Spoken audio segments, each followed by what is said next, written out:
कल हम कहाँ तक आ गए थे, राइट? देखते हैं एक बार।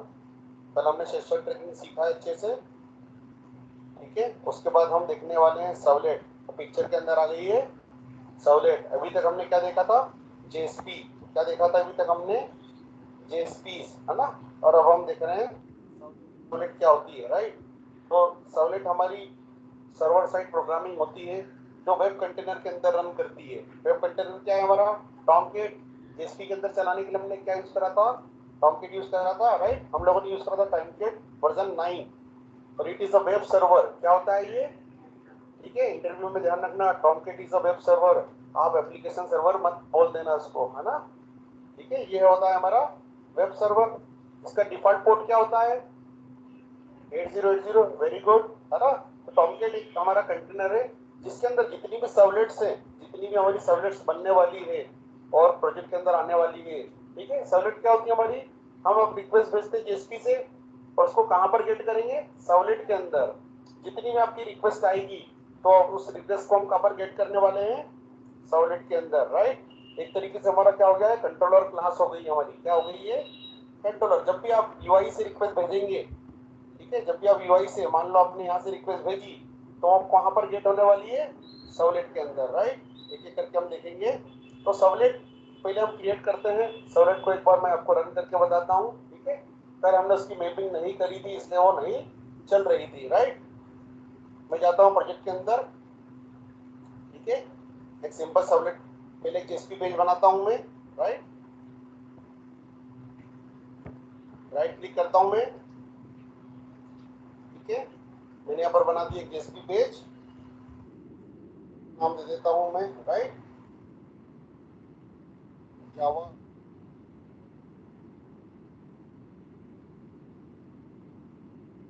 जावा फैक्ट्री मैंने इसका नाम दे दिया है। अगेन नेक्स्ट करता हूँ, फिनिश। क्या बन गई हमारी ये जेएसपी पेज बन गया हमारा, राइट। अगर इसको रन करना हो तो मैं क्या करूंगा, यहाँ पर क्या करूंगा, मैं इसको राइट क्लिक करके रन कर लूंगा, रन ऑन सर्वर। सर्वर को सिलेक्ट करना ना भूले, राइट, नहीं तो चलेगा नहीं।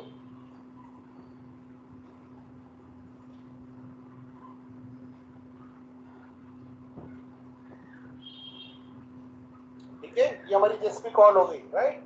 अब जेएसपी के अंदर आप जो भी पैरामीटर, जो भी इनपुट्स, जो भी आप चीजें डालेंगे, वो कहां पर गेट होने वाली है, सर्वलेट के अंदर, राइट। तो मेरे पास एक सिंपल हेलो सर्वलेट है। मैंने क्या करा, यहाँ पर एक फॉर्म लिया, उसको कॉपी किया, इसके अंदर पेस्ट कर दिया मैंने, ठीक है। यहाँ पर क्या करता हूँ, अब फॉर्म को समझिए आप, मैंने किस तरीके से फॉर्म को लिखा है। थोड़ा सा उसको बड़ा करते हैं, राइट। ये देखिए, तो फॉर्म लिखते हैं हम लोग, जेएसपी के अंदर आप फॉर्म बनाते हो, राइट। तो आपने क्या करा, फॉर्म बनाया और एक्शन लिखी आपने। यहाँ पर क्या लिखी, यहाँ पर एक्शन। तो एक्शन क्या होती है, जब भी आपका कॉल किसी जेएसपी के ऊपर, या जब भी आपका कॉल किसी सर्वलेट के ऊपर जाएगा, you must have action tag. तो आपको फॉर्म एक्शन टैग यहाँ पर लिखना पड़ेगा।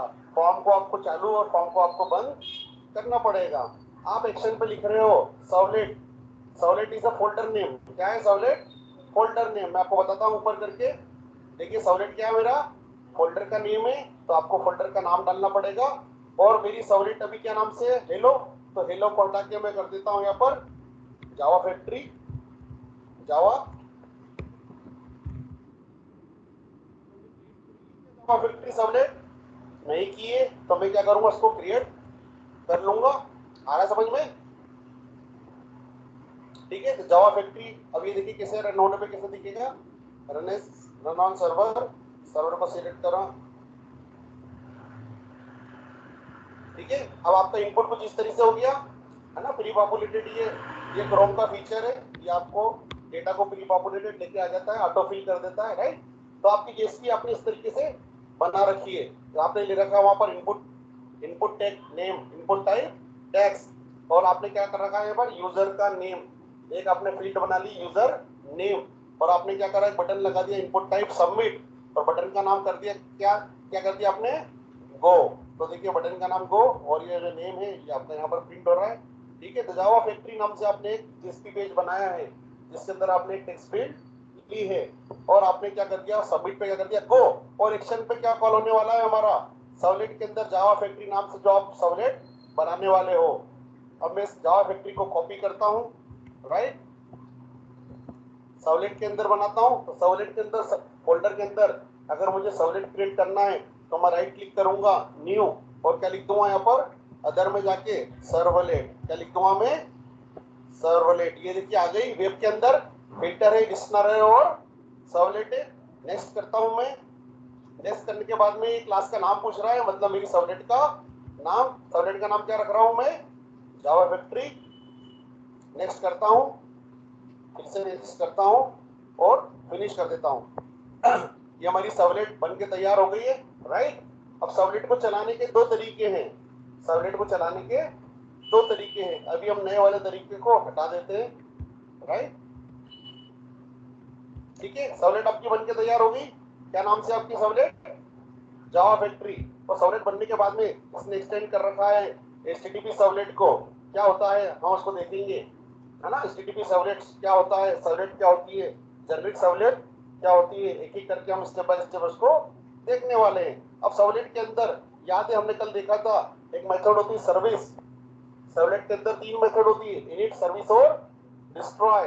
तो इनिट मेथड के अंदर हम इनिशियलाइजेशन का कोड लिखते हैं, सर्विस के अंदर हम डू गेट डू पोस्ट लिखते हैं और डिस्ट्रॉय के अंदर हम रिसोर्सेज को रिलीज करते हैं। तो देखिए सर्विस के मेरे दो पार्ट है, डू गेट और डू पोस्ट। क्या होता है डू गेट और डू पोस्ट, उसको भी हम देखने वाले हैं, राइट। तो हमने क्या करा यहाँ पर, डू गेट के अंदर, डू पोस्ट के अंदर डू गेट को कॉल कर लिया है, एक मेथड के अंदर दूसरी मेथड को मैंने यहाँ पर कॉल कर लिया है। ठीक है, मैंने कुछ सैंपल बना रखा है, मैं इसको बना के चला के दिखाता हूँ आपको। तो देखिए मैं यहाँ पर डू गेट और डू पोस्ट को यहाँ से कॉपी कर लेता हूँ।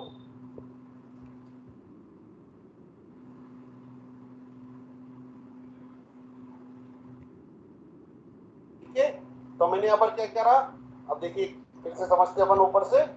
मैंने जावा फैक्ट्री नाम से क्लास बनाई, उसको एक्सटेंड करा एचटीटीपी सर्वलेट से। जब भी आप सर्वलेट बनाएंगे तो you must extend generic servlet, या फिर आपका सर्वलेट, या फिर आप यूज करोगे एचटीटीपी सर्वलेट।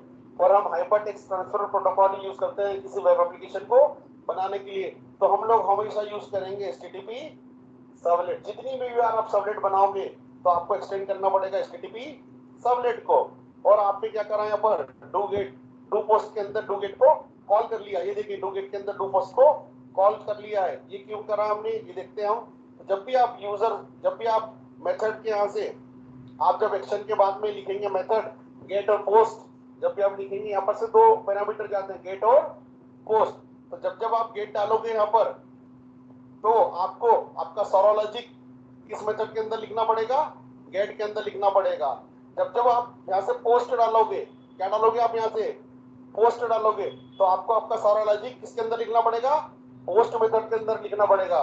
मगर हम लोग क्या करते हैं, इसका एक हमने सॉल्यूशन निकाला है। हम लोग क्या करते हैं, हम लोग यूजर को, यूजर ने या तो गेट डाला हो या यूजर ने क्या डाला हो, पोस्ट डाला हो। यूजर ने या तो गेट रिक्वेस्ट भेजी है या फिर यूजर ने क्या भेजी है, पोस्ट रिक्वेस्ट। तो हम लोग क्या करते हैं, जनरली डू पोस्ट के अंदर डू गेट को कॉल कर लेते हैं, या डू पोस्ट के अंदर डू गेट को कॉल कर लेते हैं। उससे फायदा ये होता है कि आइदर यूजर ने गेट डाला हो या आइदर यूजर ने पोस्ट डाला हो।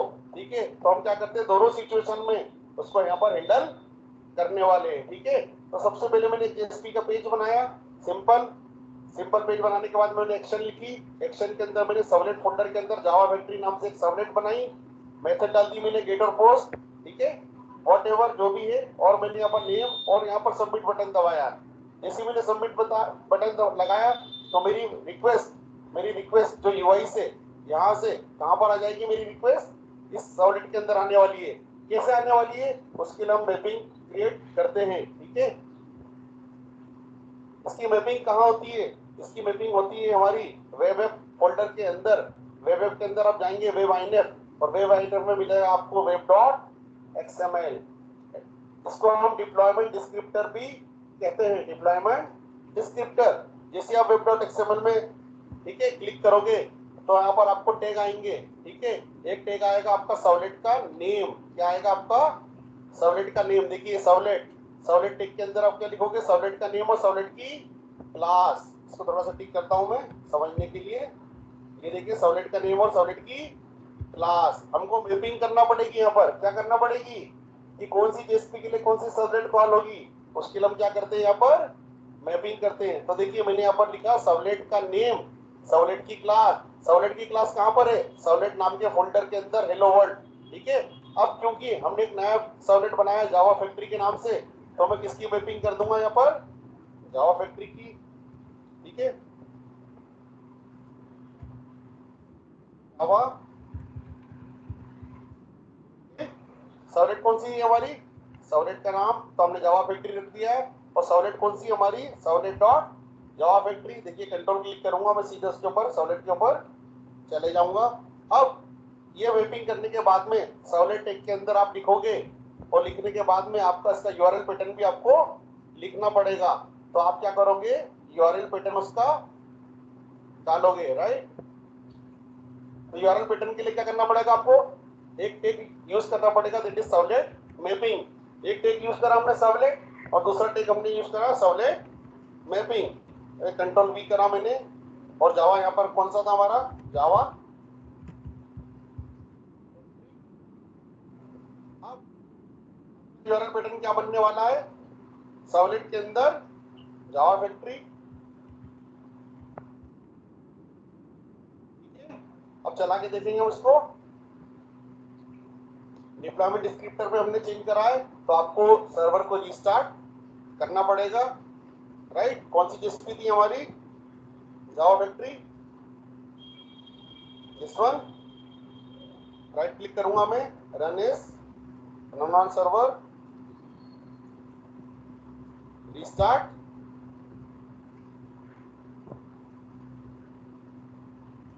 ठीक है, कौन सी जेएसपी कॉल हुई है आपकी, जावा फैक्ट्री डॉट जेएसपी, और आपने क्या करा, इनपुट टाइप टेक्स्ट, और आपने बटन दबा दिया गो। अब मैं जाऊंगा सर्वलेट पे, कौन सी सर्वलेट पे, जावा फैक्ट्री। अब हमेशा की तरह मैंने यहाँ पर लिख दिया रिक्वेस्ट डॉट गेट पैरामीटर, वहां से मैं क्या भेज रहा हूँ, यूजर नेम, ये भेज रहा हूँ यूजर नेम। तो मैं यहाँ पर क्या कर दूंगा, request dot gate parameter user name, और नेम को मैं क्या करूंगा, हेलो के साथ में प्रिंट करा लूंगा। ठीक है, लाके देखते हैं हम लोग इसको। जैसे मैं गो करता हूँ, ये देखिए हमारी सर्वलेट कॉल होगी। सर्वलेट के अंदर जावा फैक्ट्री नाम की हमारी सर्वलेट, और पैरामीटर के अंदर क्या गया हमारा, क्वेश्चन मार्क के साथ यूजर नेम के अंदर आरी। अगर मैंने गेट कॉल करा है तो ये यूआरएल आपको दिखेगा। अगर मैंने गेट लिखी है, वहां पर क्या लिखी है मैंने, वहां पर गेट, और अगर मैं पोस्ट लिखूंगा तो ये पैरामीटर आपको नहीं दिखने वाले हैं। ठीक है, मैं जावा फैक्ट्री के अंदर जाता हूँ।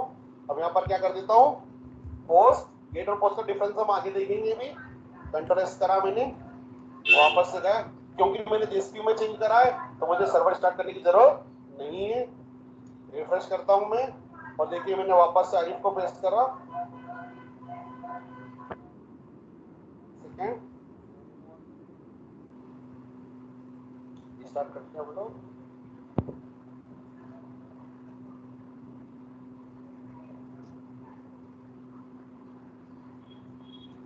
ठीक है, ये देखिए यहाँ पर यूआरएल से हट गए पैरामीटर, आ रहा है समझ में, गेट और पोस्ट में डिफरेंस। ठीक है, तो गेट और पोस्ट को हम अच्छे से समझने वाले हैं आगे। तो यूजर क्या करता है, यूजर कभी या तो यूजर कभी गेट भेज देता है या कभी पोस्ट भेज देता है। तो उसको हम कैसे हैंडल करते हैं, डू गेट और डू पोस्ट से। कंट्रोल दबाओगे जब सॉलिड के अंदर, तो आपको दोनों मेथड यहाँ पर मिलने वाली है। और दोनों क्या, दोनों कौन कौन से पैरामीटर लेती है, रिक्वेस्ट लेती है और रिस्पॉन्स देती है, रिक्वेस्ट लेती है और रिस्पॉन्स देती है। दिख रहा है आपको, ये कंट्रोल दबा के आपको यहाँ पर मिलने वाला है। ठीक है, आप चाहो तो इस मेथड को हटा भी सकते हो। क्यों हटा सकते हो, क्योंकि हमने डू गेट और डू पोस्ट को हैंडल कर रखा है, राइट। राइट क्लिक करूंगा मैं, again run as, run on server.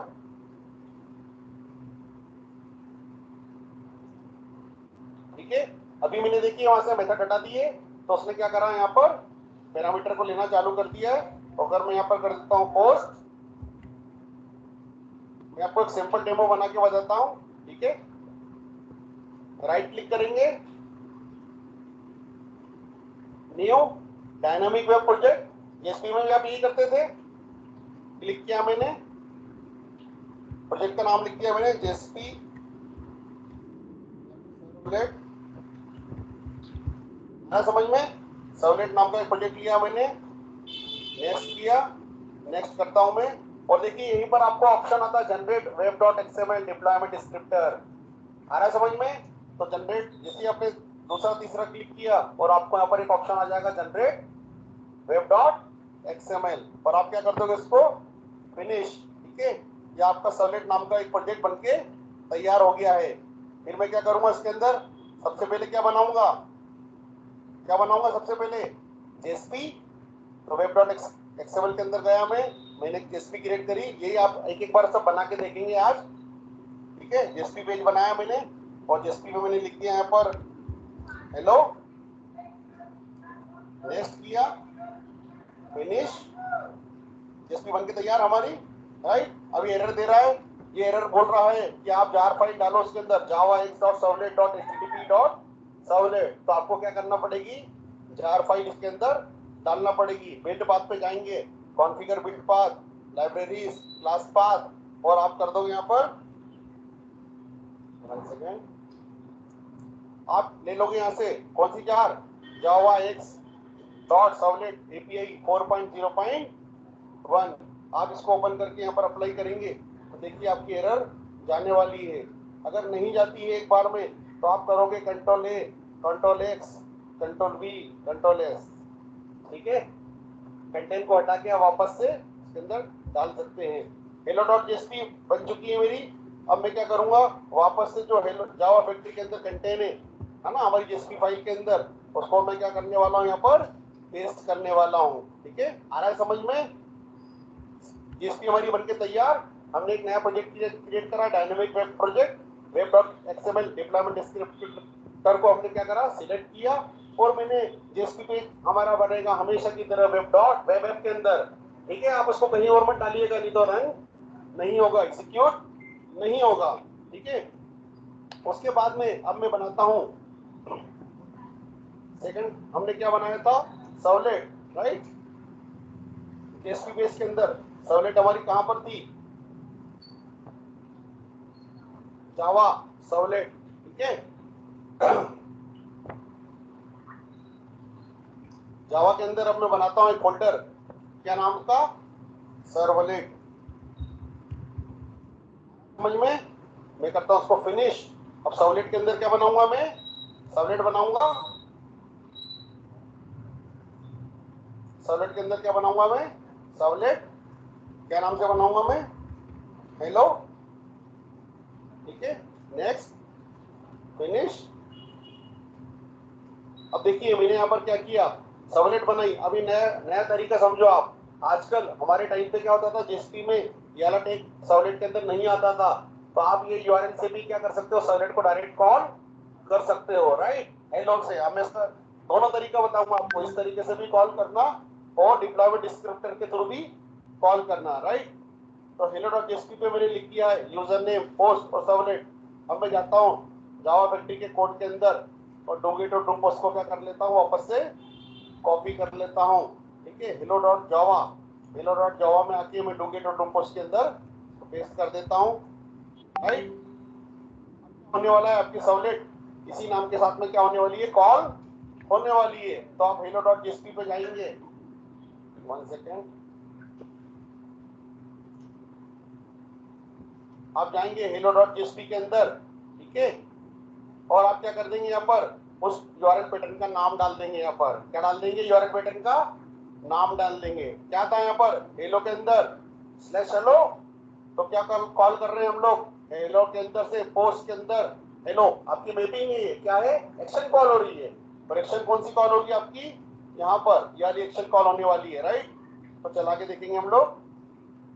एक तरीका तो आपका ये हो गया मैपिंग के साथ में, यूआरएल पैटर्न के साथ में कॉल करना, और एक तरीका है आपका deployment descriptor web dot XML के साथ में कॉल करना, राइट।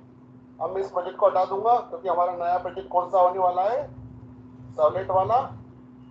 ठीक है, राइट क्लिक करूंगा मैं, run as, run on server, next.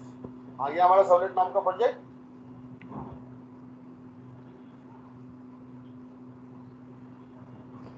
ठीक है, ये आ गया हमारा हेलो डॉट जेएसपी। कौन सा प्रोजेक्ट है हमारा, सर्वलेट नाम से जो अभी आपने क्रिएट करा था। अब मैं क्या करूंगा, यहाँ पर सबमिट। और देखिए जैसे ही मैं सबमिट करता हूँ तो मेरी कौन सी एक्शन कॉल हुई है, हेलो, और हेलो एक्शन कहाँ लिखी है मेरी, लिखी हुई यहाँ पर हेलो एक्शन। ठीक है, तो अभी मैंने वेब डॉट एक्सएमएल के अंदर मैपिंग करी नहीं करी। ठीक है, तो आज की सर्वलेट अगर आप क्रिएट करोगे, if you get a chance to work on scratch project, अगर आपको नए प्रोजेक्ट में काम करने का मौका मिलता है और आपको कहा जाएगा कि आप, ठीक है, आप जेएसपी बनाइए और आप सर्वलेट के अंदर डेटा को गेट करके परफॉर्मेंस दीजिए। ठीक है, तो आप क्या करोगे, नए वाले सर्वलेट के हिसाब से वेब सर्वलेट, एक इंटरनेट वेब सर्वलेट आप क्या लिखोगे, टैग लिखोगे और उसके अंदर यूआरएल को पास कर दोगे। ठीक है, आ रहा समझ में। इस यूआरएल का नाम मैं कुछ भी रख सकता हूँ, हेलो एबीसी, हेलो एक्सवाईजेड, तो जो भी आप नाम यहाँ पर दोगे वही नाम आपको कहाँ देना पड़ेगा, जेएसपी के अंदर। आ रहा समझ में, सिंपल है। ठीक है, तो एक एक बार आप ये सब प्रोजेक्ट क्रिएट करके देखिए, और कुछ इश्यू आता है तो मैं आपको उसको चला के बताने वाला हूँ। राइट, वापस आ जाते हैं हम स्लाइड पे।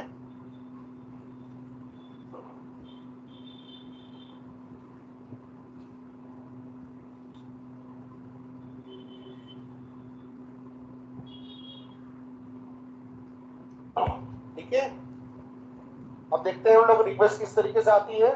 ठीक है, यूजर की रिक्वेस्ट यहाँ ब्राउजर से आती है। कहाँ से आती है, ये दिख रहा है आपको, ब्राउजर, यूजर ब्राउजर। यूजर क्या करता है, हमेशा रिक्वेस्ट भेजता है। हम लोग भेज रहे हैं जेएसपी के थ्रू रिक्वेस्ट, तो हम लोग क्या भेजते हैं, रिक्वेस्ट, और रिक्वेस्ट जाती है हमारी सारी वेब सर्वर पे। ये हमारा टॉमकेट है, क्या है हमारा ये टॉमकेट है। तो वेब सर्वर पे आपकी सारी रिक्वेस्ट जा रही है, जिसके अंदर आपके जेडीके डला हुआ है, जेवीएम डला हुआ है, जीआरई डली हुई है, और जेएसपी सर्वलेट का कंटेनर बना हुआ है। इसके अंदर वेब सर्वर के अंदर क्या है आपका, जेएसपी और सर्वलेट का एक कंटेनर होता है। तो कंटेनर क्या करता है, आपकी सारी रिक्वेस्ट को क्या करता है, हैंडल करता है। आपकी सारी रिक्वेस्ट को कंटेनर हैंडल करता है, और हैंडल करने के बाद में रिस्पॉन्स को कहाँ भेज देता है, वापस ब्राउजर पे। आ रहा समझ में। तो जितनी भी बार रिक्वेस्ट भेजोगे, यूजर की रिक्वेस्ट ब्राउजर से आती है तो सारी जाएगी वेब कंटेनर के अंदर। वेब कंटेनर कौन है अपना, वेब सर्वर कौन है अपना, टॉमकेट। और टॉमकेट उन सारी रिक्वेस्ट को हैंडल करके और रिस्पांस को कहाँ भेज देता है, वापस से ब्राउजर पे। ठीक है, हम लोग क्या कर रहे थे, वही कर रहे थे, रिक्वेस्ट भेज रहे थे और रिस्पांस को गेट कर रहे थे। ये देखिए, यहाँ से मैंने रिक्वेस्ट भेजी। अब मैं यहाँ पर दूसरा नाम लिखता हूँ, माइकल, हमारा फेवरेट। तो जैसे ही मैं लिखता हूँ यहाँ पर गो, तो देखिए ब्राउजर ने मुझे रिस्पांस दे दिया। आ रहा समझ में, दिख रहा है, ब्राउजर ने हमको क्या दिया, रिस्पांस दे दिया है। मैंने रिक्वेस्ट भेजी और ब्राउजर ने क्या करा, मुझे रिस्पांस दे दिया है। ठीक है, नेक्स्ट स्लाइड देखते हैं हम। User communicate with the web server, user कैसे कम्युनिकेट करता है, वेब सर्वर। ये देखिए, इसके अंदर क्या कंटेनर है, जो क्या करता है, जेएसपी और सर्वलेट को रिस्पांस करके वेब ब्राउजर पे भेज देता है। A requested document is identified by its URI, universal resource identifier. ये देखिए किसके थ्रू रिक्वेस्ट जाती है, हमारी यूआरएल के थ्रू जाती है। तो वह वेब ब्राउजर क्या करता है, टॉमकेट लोकलहोस्ट 8080 और सर्वलेट प्रोजेक्ट का नाम आपका और हेलो डॉट जेएसपी। ये क्या होता है, हमारा यूआरआई होता है।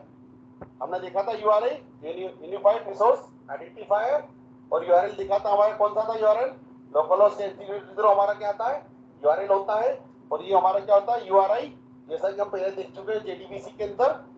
Right, web server provides host component user request. ठीक है, यूजर की रिक्वेस्ट यहाँ पर जाती है और हम क्या करते हैं, बिजनेस लॉजिक हमारे, ठीक है, बिजनेस लॉजिक हमारे लगा के हम लोग क्या करते हैं, रिस्पांस को जनरेट करके वापस से रिटर्न करवा देते हैं। ठीक है, आ रहा समझ में।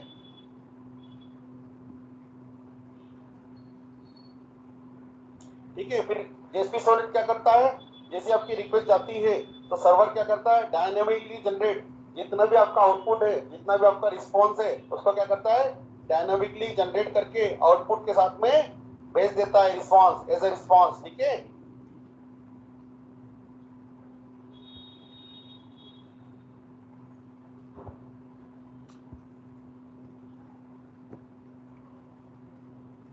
एचटीटीपी, जैसा कि हम पहले ही देख चुके हैं, एचटीटीपी क्या है, हमारा स्टेटस प्रोटोकॉल है। आपसे कभी फुल इसका फुल डेफिनेशन पूछा जाए या इसका डिस्क्रिप्शन पूछा जाए तो आप बोलोगे hypertext transfer protocol, HTTP is a stateless protocol, है ना। और जितनी भी वेबसाइट आपकी बनती है डियर, वो सब बनती है एचटीटीपी में ही, ध्यान रखना।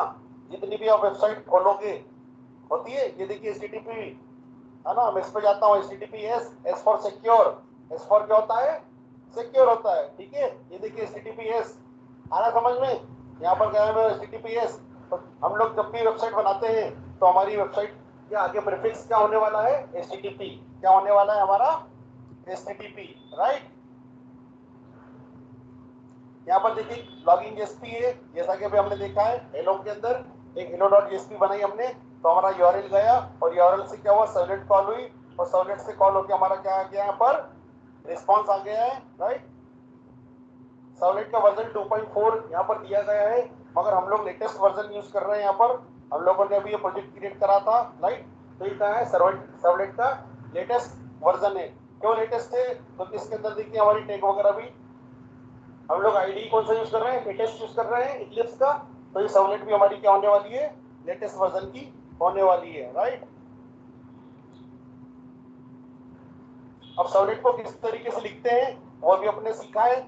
हम लोग सर्वलेट को किस तरीके से लिखते हैं? राइट क्लिक करते हैं, न्यू करते हैं और सर्वलेट पे क्लिक कर देते हैं, और जो भी हमारे सर्वलेट का नाम देना है हम उसको क्या कर सकते हैं? हम लिख सकते हैं, राइट। यहाँ पर भी केवल केस से यूज करेंगे हम। तो जितनी भी आपकी रिक्वेस्ट होगी वो सारी किसके थ्रू जाने वाली है? सर्वलेट के थ्रू जाने वाली है। एक्सटेंड HTTP सर्वलेट, और हम किसको एक्सटेंड करते हैं? HTTP सर्वलेट को। अब क्या होता है HTTP सर्वलेट? ठीक है। तो जितनी भी आप वेबसाइट बनाओगे, जितने भी आप चीजें बनाने वाले हो, तो आप वेबसाइट बनाने के लिए आपको क्या यूज करना पड़ेगा? हमेशा HTTP सर्वलेट।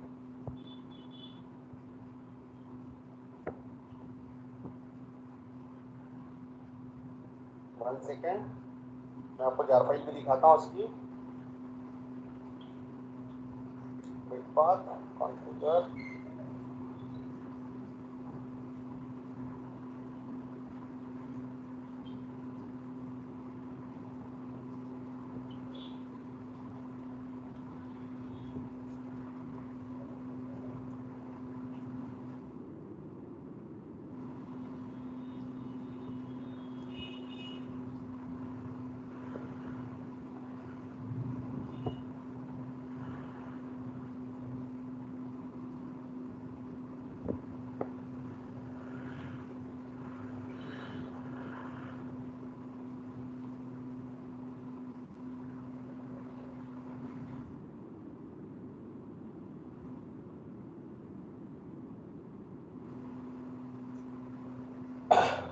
ठीक है। इसको मैं कल बताता हूँ HTTP सर्वलेट के अंदर कौन कौन सी मेथड्स होती है हमारी, राइट।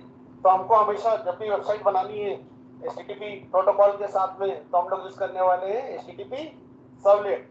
अब जैसा कि हमने देखा इनिट होती है इसके अंदर, और क्या होती है हमारी? सर्विस होती है, और डिस्ट्रॉय मेथड होने वाली है। तो डू गेट टू पोस्ट, ठीक है। तो हम लोग हमेशा क्या एक्सटेंड करेंगे? HTTP सर्वलेट को, और ओवरराइड करेंगे मेथड्स को, डू गेट और डू पोस्ट को। अगर गेट रिक्वेस्ट आपको लेनी है तो आप किसको ओवरराइड करोगे? डू गेट मेथड को। ये रही हमारी डू गेट, ठीक है। कौन सी मेथड हमारी? ये देखिए प्रोटेक्टेड बाय डू गेट, और डू गेट के अंदर दो पैरामीटर है हमारे, रिक्वेस्ट और रिस्पांस। और अगर आप ओवरराइड करोगे डू पोस्ट, आप या तो डू गेट को ओवरराइड करोगे या डू पोस्ट को ओवरराइड करोगे। तो पोस्ट के अंदर क्या होगी? ये मेथड में हमने जब जब हम ऐसे पोस्ट भेजेंगे तो हमको लॉजिक किसके अंदर लिखना पड़ेगा? पोस्ट के अंदर। और जब जब हम यहाँ से क्या भेजेंगे? गेट भेजेंगे, तो क्या क्या करेंगे हम लोग? यहाँ पर गेट के अंदर लॉजिक को लिखने वाले हैं। ये कैसे आइडेंटिफाई होगा कि आप गेट भेजोगे या पोस्ट भेजोगे? जब भी आपका डेटा सेंसिटिव नहीं है तो आप यहाँ से क्या भेजोगे? गेट। क्या भेजोगे आप? गेट। और गेट क्या होता है हमारा? फास्ट होता है। गेट क्या होता है हमारा? फास्ट होता है, ठीक है। तो हम लोग क्या भेजेंगे यहाँ से? गेट। तो जैसे यहाँ पर से गेट भेजूंगा मैं, तो मेरा लॉजिक भी मैं किसके अंदर लिखने वाला हूँ? गेट वाली मेथड के अंदर लिखने वाला हूँ। आ रहा समझ में? और जब जब मैं यहाँ से पोस्ट भेजूंगा, अगर डेटा मेरा सेंसिटिव है, डेटा मैं किसी को दिखाना नहीं चाहता हूँ, और अनलिमिटेड डेटा भेजना चाहता हूँ, क्या भेजना चाहता हूँ? Unlimited data. गेट में क्या होता है? गेट में डेटा हमारा लिमिटेड होता है, और पोस्ट में हमारा डेटा अनलिमिटेड होता है। गेट में हमारा डेटा सेंसिटिव नहीं होता है, और पोस्ट में हमारा डेटा क्या होने वाला है? सेंसिटिव होने वाला है, ठीक है। आ रहा है समझ में? तो इसके अंदर दो मेथड चलेगी हमेशा, आप ध्यान रखना, गेट और पोस्ट। तो डू गेट और डू पोस्ट हम लोग यूज करेंगे, right. Above method are called by service method, और उसको ओवरराइड करने की जरूरत नहीं है आपको। आप क्या करोगे? डू गेट और डू पोस्ट के अंदर ही आपका सारा लॉजिक लिखने वाले हो, राइट। और यूजर कभी कभी क्या करता है? यहाँ से कुछ भी नहीं भेजता है तो आप क्या करोगे, डू पोस्ट के अंदर डू गेट को ही कॉल कर लोगे, एक मेथड के अंदर दूसरी मेथड को ही कॉल कर लेंगे। जनरली हम लॉजिक ऐसे ही लिखते हैं और कोड को इस तरीके से ही लिखने वाले हैं, राइट। और both method receive two parameter http servlet request और http सर्वलेट रिस्पांस। अब रिक्वेस्ट क्या करती है, read client send data from the request object. जो जो आप यहाँ से रिक्वेस्ट भेज रहे थे वेब ब्राउजर से, आप यहाँ से रिक्वेस्ट भेज रहे थे, 1 सेकेंड, जो जो आप रिक्वेस्ट यहाँ से भेज रहे थे वेब ब्राउजर से, तो उसको क्या कर रही थी वो वहां पर http सर्वलेट रिक्वेस्ट क्या कर रहा था, रिक्वेस्ट को गेट कर रहा था, और रिस्पांस ऑब्जेक्ट क्या कर रहा था, ब्राउजर पे रिस्पांस को भेज रहा था, राइट। यही लिखा है यहाँ पर, both method receive two parameters http servlet request और http सर्वलेट रिस्पांस, ठीक है। और क्योंकि हमने देखा है नई वाली सर्वलेट, तो नई वाली सर्वलेट पे आपको web.xml के अंदर मैपिंग करने की जरूरत नहीं है। आप यहाँ पर लिखा आपने हेलो, और आप आपकी जेएसपी के अंदर भी जाके लिख दोगे हेलो, तो जो भी यूआरएल मैपिंग होगी वो इसी के थ्रू हो जाएगी। आपको web.xml जो आपने एंट्री यहाँ पर करने थी उसको आपको करने की जरूरत नहीं है। देखिए मैं web.xml दिखाता हूँ, अभी उसके अंदर शायद वेलकम पेज ही दिखाने वाला है, तो आपने यहाँ पर एंट्री करी, कुछ भी नहीं करी, ठीक है।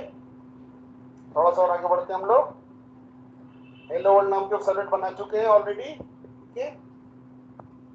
और डिप्लॉयमेंट डिस्क्रिप्टर में मैंने आपको मैपिंग में बताई है, सर्वलेट नाम का टैग लिया आपने, और आपने क्या करा, सर्वलेट का नाम ऊपर डिफाइन कर दिया, और सर्वलेट का पाथ जहां पर रखी हुई है वो com.servlet.helloworld, हमने देखा था servlet.helloworld पे देखा था हमने।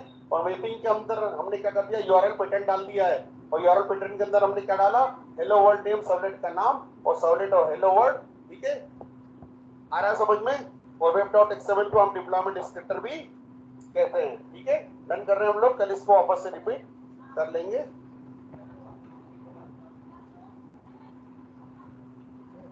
ठीक है। I think done for the day, और बाकी का कंटिन्यू करते हैं कल।